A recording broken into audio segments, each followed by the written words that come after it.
primary job of your right hand is to strike the strings.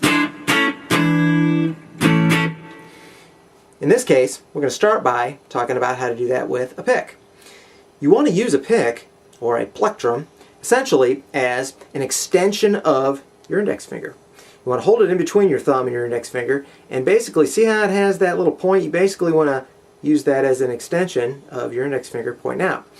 You can experiment with different angles, and different guitar players have different techniques that you try that, but before you experiment with that, why don't we just start by doing that. Basically make it an extension of your index finger. You don't want to hold it too close. You don't want to choke up too much because then there's no pick to actually hit the strings. You don't want to have too much of it exposed because then it might flop around and fall right out of your finger. You want to cover just enough, choke up just enough, like maybe leave about 1/8 to 1/4 of an inch sticking out so that you've got something to hold and so that you've got something sticking out to strike the strings.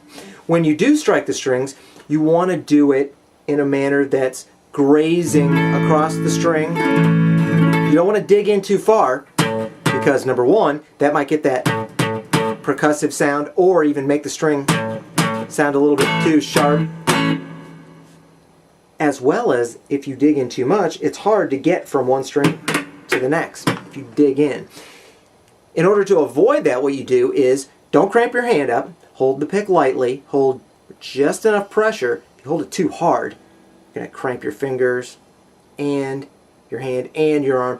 It's all too hard to dig in and it's hard to play. You want to make it an efficient, effortless process. So, grip the pick lightly, not too hard, not too light, and graze across the string. Notice how I have the pick angled so that it will basically just go right across each string and over to the next one. When I come back up, notice I'll angle it this way to make it easy to glide and graze across in both directions. Now that's greatly exaggerated, but it still holds true when I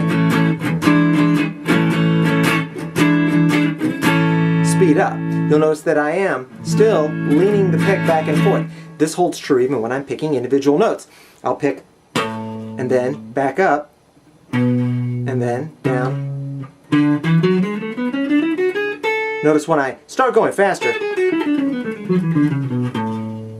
that motion is not as exaggerated as lean it down this way and lean it back this way, but it's still there. You still want to slightly move the pick so that you are creating an effortless, efficient motion rather than fighting against the strings to get to the next note or to the next string.